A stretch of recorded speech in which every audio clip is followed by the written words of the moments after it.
Salut à tous, on se rejoint pour ma dernière vidéo avant de partir. À moins que je reçois aujourd'hui, normalement aujourd'hui je reçois 2-3 téléphones encore. C'est bien, juste avant de partir, comme ça je les prendrai avec moi.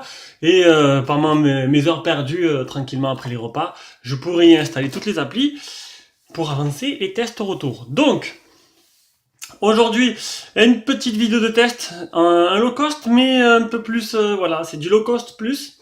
C'est de la marque Huance, c'est une marque qui est plutôt pas mal, je trouve. Donc le Huance A6, c'est un petit smartphone assez sympathique. Vous allez voir durant le test, mais il y a un truc vous allez voir bien durant ce test. Allez, on va passer directement aux caractéristiques. Donc c'est un smartphone qui vient de la boutique Gearbest. Ce modèle-là est déjà vendu. Par contre, si vous voulez l'acheter, vous pouvez passer par le lien qui se trouve en bas de cette vidéo. Alors les caractéristiques, on a affaire à un écran 5.5 en 720p, un processeur 6580 quad-core Quadro 5Go 3, Android 7, 2Go de RAM, 16Go de ROM, 2 mégapixels à l'avant, 8 à l'arrière, 2G, 3G, une carte extensible jusqu'à 64Go. Qu'est-ce qu'on a d'autre? Une batterie énorme de 4150 mAh. Les dimensions, c'est du 15,6 sur 7,8 sur 1 cm d'épaisseur. Ah oui, il n'est pas tout fin. Donc les photos promotionnelles, maintenant le Huance A6, donc un écran 5.5, appareil photo 8, le capteur d'empreinte qui se trouve à l'arrière, une grosse batterie Android 7, le port jack, full lamination screen, la grosse batterie. Bon, après, le vrai avantage de ce téléphone, c'est vraiment sa batterie, son capteur d'empreinte. Voilà. Il n'y a pas énormément de choses. Après, c'est bien parce que pour 68 €, vous avez quand même une grosse batterie. Et c'est très rare d'avoir à ce prix-là, voilà, le capteur d'empreinte, la batterie. Ça a l'air plutôt pas mal. On va voir durant ce test. Allez, on passe directement au design. Donc, on a un écran. Donc, c'est un modèle noir. Je continue dans les noirs parce que c'est les plus jolis, les plus simples à vendre. Mais c'est vrai que bon, moins, c'est difficile à filmer. Quoique celui-là, ça va. Donc, modèle noir, un écran 5.5 black, avec un écran, c'est 2,5D, ils l'ont pas marqué, mais il est un peu courbé, vite fait sur les bords. Appareil photo frontal, haut-parleur de tête, capteur de proximité doit se trouver quelque part par là. En bas, on a des boutons qui sont pas sur l'écran, qui sont en dessous, mais qui sont juste argentés. Voilà. En dessous, on a le port de rechargement.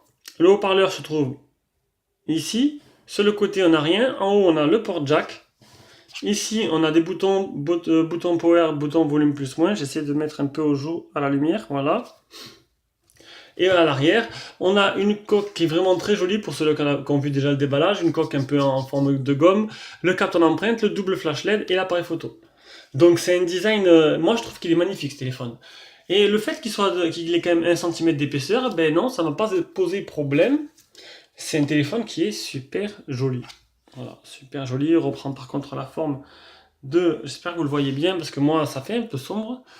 Dans ma vidéo, ça reprend la forme des Samsung. Donc, sous le capot, on a donc c'est une batterie qui est accessible. On a une batterie de 4150 mAh, une carte SD jusqu'à, je l'ai dit tout à l'heure, une micro SIM, deux micro SIM. Vous pouvez voir, il y a déjà ma puce Bouygues dedans parce que j'utilise le téléphone avec les puces. Et oui, on m'a posé la question. Des fois, on pose des questions. Bon, ça fait longtemps, mais on ne pose que les questions. C'est les noobs, ils posent des questions des fois. Et je réponds pas tout le temps. Pas tout le temps. Je commence à avoir beaucoup d'abonnés. C'est difficile de répondre à tout le monde. Voilà. Donc, la lettre de notif. J'ai fait un petit... voilà. Je me suis mis ça directement là, histoire d'être complet. La lettre de notif. Eh bien, il n'y en a pas. Il n'y a pas de notification.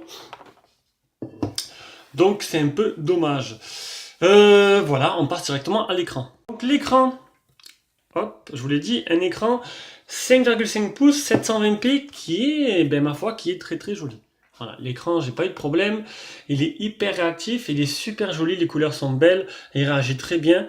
En plus, il n'y a pas de... En plus, non, ben, c'est pas un avantage, il n'y a pas de film sur l'écran. Voilà, il n'y a pas de film, donc c'est vraiment dommage, faites attention. Faites vraiment attention quand vous l'utilisez de ne pas le rayer. Donc je vous conseillerais d'acheter un film de protection. C'est pas donné avec, ils n'ont donné que la coque. Alors on va faire les tests directement. Donc les display testeurs.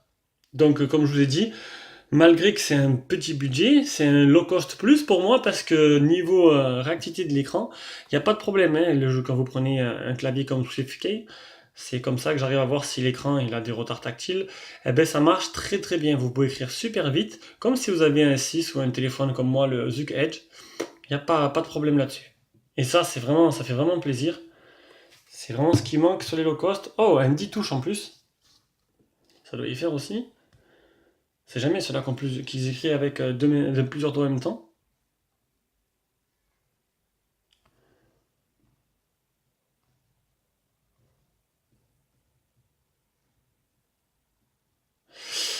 Voilà, donc l'écran, bref, hein, c'est, y a rien à dire, hein. Moi je comprends, il est très bien. Pour le prix, c'est un régal. Voilà, c'est vraiment un régal. Donc je pense qu'il n'y a pas grand chose à dire de plus. On va voir s'il y a le Miravision.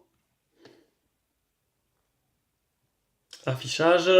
Il y a le Miravision, donc ça permet de changer la nuance des couleurs. Moi j'aime bien brillant. Quand ça pète un peu, mais bon, c'est pas du AMOLED, donc du coup ça sortira pas aussi bien. Et le contraste dynamique, est-ce qu'il marche bien? Clac, voilà, bien activé, on a bien vu la différence. Après, je crois que j'avais vu un truc aussi. Non. Non, non, c'est bon. Donc voilà. Donc l'écran, vous aurez compris. Pour moi, c'est du sans faute. On passe directement à la partie logicielle. Partie logicielle, au niveau de la surcouche, donc déjà il n'y a pas de surcouche, on a affaire juste à Google No, ou un dérivé tout simple, hein. C'est vraiment, bon, il n'y a pas le volet de notification, c'est vraiment ce qui manque. Au pire, ils mettraient une Google No officielle avec le volet à côté, là non. Donc là, je vous conseillerais de changer de launcher, parce que honnêtement, il est moche, il est tout simple, alors bon, il marche plutôt bien, mais il n'y a vraiment rien d'extraordinaire, quoi. Un petit launcher, là j'ai trouvé un petit launcher, je sais plus, sur XDA, c'est le launcher Google No, mais en custom. Oh, c'est vraiment, c'est Google, c'est le launcher des Pixels, le dernier, avec Android 7 et tout, mais avec le volet de notification. Et voilà, il est plutôt bien. Il est pas sur Play Store, j'ai trouvé sur XDA, je l'utilise. Il est sur la ROM Mookie du Zug Edge, que je vous ferai d'ailleurs une vidéo. Et franchement, il est patate. Il est vraiment patate, ce truc. Donc, ben, c'est tout simple. Voilà, il n'y a rien d'extraordinaire. On va avoir directement, hop, à propos du téléphone, donc on est bien sur du UANSA 6 avec du Android 7. La mise à jour, il n'y a pas de mise à jour, donc c'est vraiment dommage, vous comprendrez pourquoi tout à l'heure. On va voir de suite, même option pour les développeurs, non là il n'y a rien mis. Là j'ai juste mis ça pour accélérer le système. L'accessibilité, des fois ils mettent des choses. Donc il y a juste la rotation de l'écran là-dedans. Voilà. Qu'est-ce que j'ai vu d'autre? Dans sécurité, je crois qu'il y a un truc. Oui, voilà. Donc ça, faut le désactiver. Ou faut, voilà. Si vous voulez les notifications, c'est ce qui m'embête un peu sur ce genre, quand il y a ce genre de choses. Ça, c'est en fait, c'est pour dire les applications qui tournent en fond, qui seront pas fermées. Voilà. Donc faut laisser ce que vous voulez tourner en fond, ne sera pas fermé, sinon ben, vous ne recevrez pas les notifications. Clean wish list. Ouh, mon anglais est vraiment phénoménal. On va baisser un peu la luminosité. Hop. Après, on continue, donc la mémoire, il y a 1,9, il reste 707, non, il y a 707 utilisés. Le stockage, 16 Go utilisé, 8,19. Assistant intelligent, donc le mode poche, ça c'est bien, ça c'est vraiment bienvenu parce que il y a beaucoup de téléphones chinois low cost qui ont le double tap, mais pas de mode poche. Donc en fait, en gros, ben, il s'allume dans votre poche, quoi. En fait, le mode poche, ça marche avec le capteur de proximité, il empêche le téléphone de s'allumer tout seul. Mais si vous mettez le double tap, ben, si vous faites, vu qu'il va frotter, il va comprendre, il va croire, voilà, ça va le tromper, et du coup, il va s'allumer. Mais avec le double tap et le pocket mode, il s'allumera pas. Voilà. Donc vous avez le double clic pour réveiller l'écran, on va essayer de suite. Donc ça marche voilà, très bien. Les gestures, avec le cas, donc là, les gestures, 3 points pour faire un screenshot. Reverse, alors vous tournez le téléphone quand on vous appelle, ça éteint la sonnerie. Vous mettez à l'oreille, ça répond tout seul. Plein de trucs comme ça.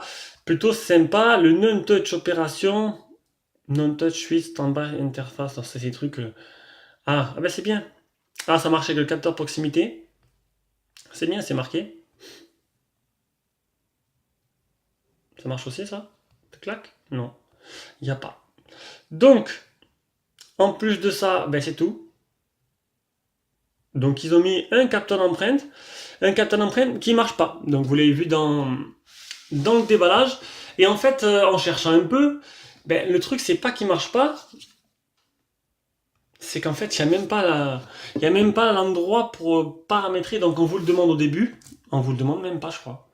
Au début, je sais même plus s'il demande. Quand j'ai remis le téléphone à zéro, non, on ne demande pas en fait. C'est quand tu allumes paramètres pour la première fois, tout en haut il y a marqué mettez votre empreinte. Alors tu mets ton empreinte et tout, sauf qu'il ne te reconnaît pas du tout ton doigt. Donc ça, c'est encore bien dommage. Mais le truc, c'est qu'en naviguant dans les options, j'ai cherché partout, donc à moins qu'il y ait un truc caché, j'ai pas trouvé comment faire l'empreinte digitale. Donc là, franchement, c'est gros, c'est vraiment gros. Uance, franchement, là-dessus, vous êtes vraiment loupé. Donc il y a le capteur, mais il n'y a pas de quoi l'utiliser. Voilà, donc c'est pour ça que j'attends une mise à jour. J'aurais un peu regardé sur Nitro, mais la dernière mise à jour, c'est celle-là qu'il y a là.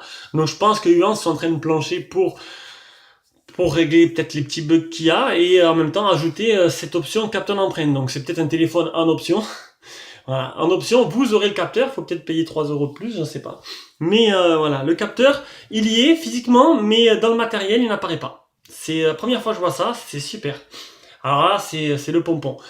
Alors voilà. Peut-être qu'ils avaient plus assez de budget, je sais pas. C'est bizarre. On verra bien, vous verrez bien. Je peux pas vous aider parce que le téléphone, je le garde pas.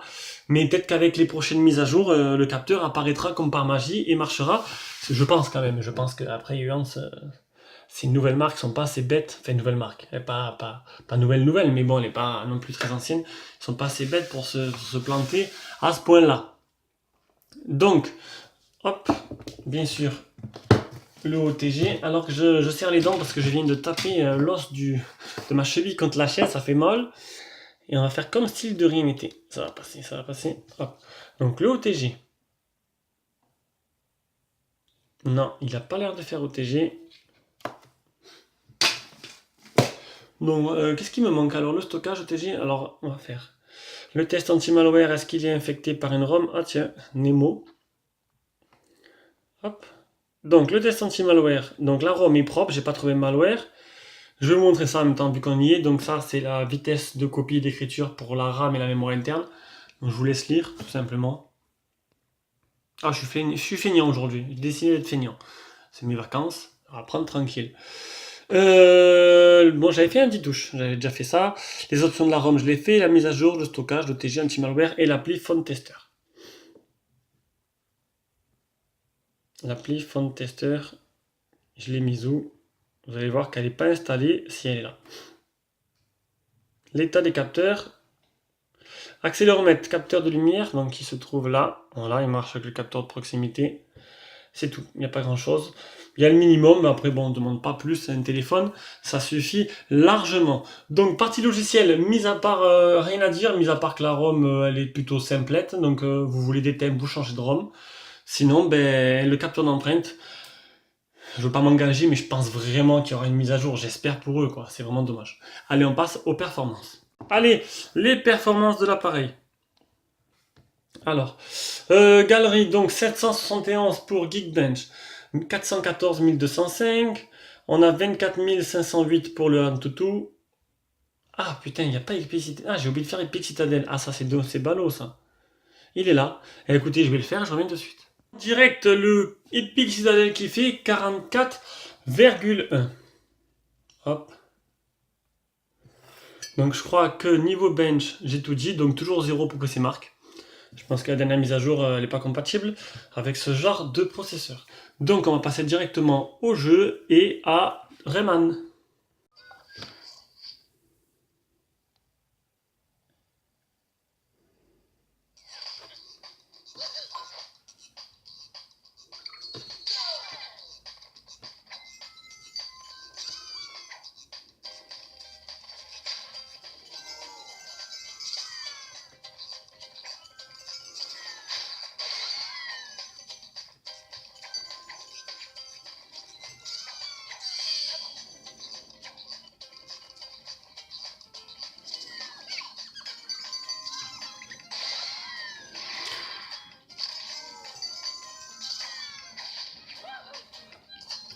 Bon, bah écoutez, ça a l'air de plutôt pas mal tourner. Hop, on va faire de la place dans la mémoire.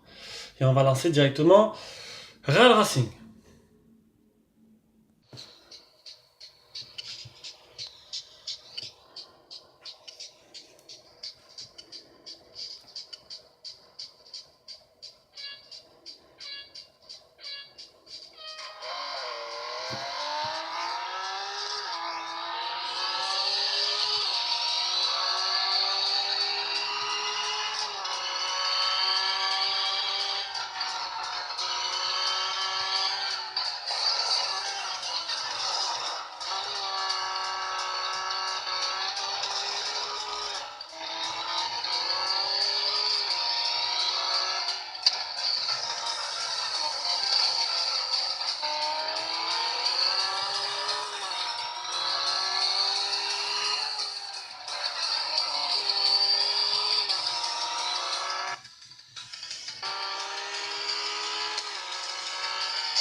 Voilà, donc vous l'aurez compris, niveau performance, ça tient la route, c'est pas mal du tout. Tous les jeux, les deux jeux que j'ai testés, plus les bench, c'était plutôt correct. Donc on va passer directement à la partie photo. La partie photo, le logiciel photo, donc panorama, mode beauté, mode normal, le flash, l'HDR pour changer d'objectif. Alors, les menus,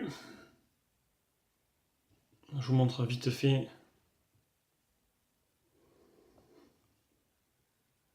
Voilà. Donc, ben maintenant, je vous mets un peu les quelques photos que j'ai prises, dans un peu toutes les situations, une petite vidéo, un selfie, et après, on revient ensemble pour voir un peu faire le point.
Donc, bilan.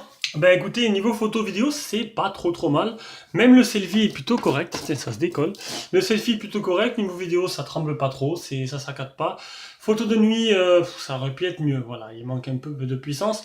Au flash, on va directement passer à la partie GPS. Alors, GPS. J'ai aussi. J'ai fait. J'ai oublié de faire le GPS test, donc je l'ai bien testé. Par contre, j'ai oublié de faire le GPS test, je vais le faire de suite. Allez. Voilà, il est tout chaud et tout beau, il était fait à l'instant, et c'est le GPS test 9 satellites, 8 fixés, 2 mètres, c'est plutôt pas mal, c'est même très bien, parce que 2 mètres, c'est vraiment le maximum qu'on puisse avoir sur les téléphones. Donc on passe directement à la partie audio-vidéo, avec une petite vidéo YouTube en 720p, si ça veut bien, parce que la qualité du Wi-Fi n'est pas vraiment exceptionnelle. Alors, tac, on va mettre comme ça. On coupe directement le son. Et hop là, un petit 720p.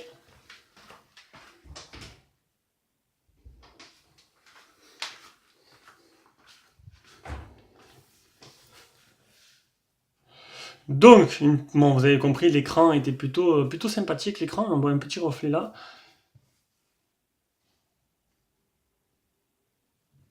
Donc un magnifique écran, là-dessus il n'y a pas photo. On va pas s'éterniser dessus, on va passer directement à la partie audio. Tac, alors musique sans droit d'auteur. Tout ça en direct. Musique sans droit d'auteur. On va sortir la petite enceinte pour tester le port jack.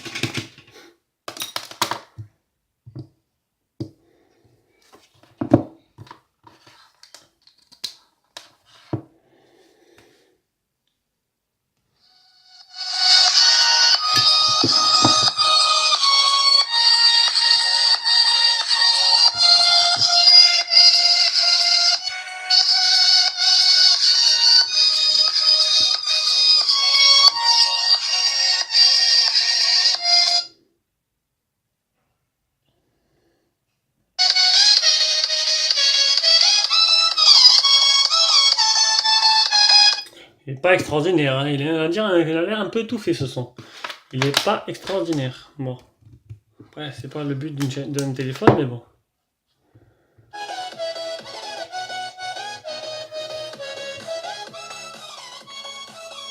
Voilà, donc il n'y a pas d'interférence sur le port jack. Donc voilà, qualité de communication, elle est très bonne, il n'y a pas de souci là-dessus. On passe directement à la suite. Donc le réseau qualité du Wi-Fi, vous pouvez le voir depuis le début du test, on est sur une barre ou deux, hein. On est sur du 2 barres. 2 barres sur 4, c'est pas sensationnel, hein. Non, 2 barres sur Sur 4, c'est ça. Donc on n'arrive pas à voir plus. Donc j'ai la porte fermée, mais bon, ça explique pas ça. Hein. C'est juste que le Wi-Fi n'est pas assez puissant. Bande 3G, 4G, donc 3G, 4G, non, il fait pas 4G, excusez-moi, 2G, 3G, toute bande. Donc vous n'aurez pas de problème pour capter le H+ de partout. Bon, à ce prix-là, bon, 68 €, j'aurais aimé avoir quand même la 4G. La 4G, il y a un capteur qui marche, mais bon. Après, on peut pas tout demander non plus. L'autonomie, donc une batterie énorme de 4150 mAh qui a été mesurée à, on va voir de suite, 3832, c'est qui est plutôt pas mal du tout. C'est vraiment une grosse batterie. Niveau autonomie, vous allez voir, c'est un chameau ce téléphone. Il va vous durer super longtemps. J'ai utilisé en 14 heures seulement 38%. Bon, regardez pas là, il y a un souci. 9 heures, il y a un petit... Ouf. Oui, ça arrive que l'application GSAM ne soit pas compatible avec tout le téléphone. J'ai pas utilisé le téléphone pendant 9h22. C'est qu'il a été une veine, n'importe quoi. Et j'ai appelé avec, c'est pas noté. Donc, c'est bon, dommage. Dommage, mais bon, voilà, vous avez le principal. 38% utilisé en 14 heures comme téléphone principal, ce qui donne quand même 2 jours largement facile. Largement faisable, plutôt, c'est plus français. Voilà, donc 2 jours faciles, vous aurez pas de problème. Voilà pour l'autonomie. Le test PC Mark d'autonomie, je l'ai fait aussi. Je l'ai faite. Oula, si je commence à parler au féminin, je l'ai fait aussi. 8h28. C'est moins que les Redmi, mais c'est plutôt pas mal. Donc, conclusion. Ce Huant A6. Il aurait un capteur qui marche et la 4G, j'aurais dit le téléphone parfait. Maintenant, c'est une soixantaine d'euros, c'est correct, il y a 2 Go de RAM, grosse batterie, il réagit très très bien, l'écran est magnifique, le design est magnifique. Voilà, j'espère qu'ils vont régler le problème du capteur d'empreinte. Ce serait déjà un bon point. Après qu'il n'ait pas la 4G, ça va pas déranger tout le monde. Voilà, donc le test, il est maintenant terminé. Je vais enchaîner directement sur un déballage. J'espère que la vidéo vous a plu. Si vous voulez l'acheter, il y a un lien d'achat en dessous de cette vidéo. Bisous à tous.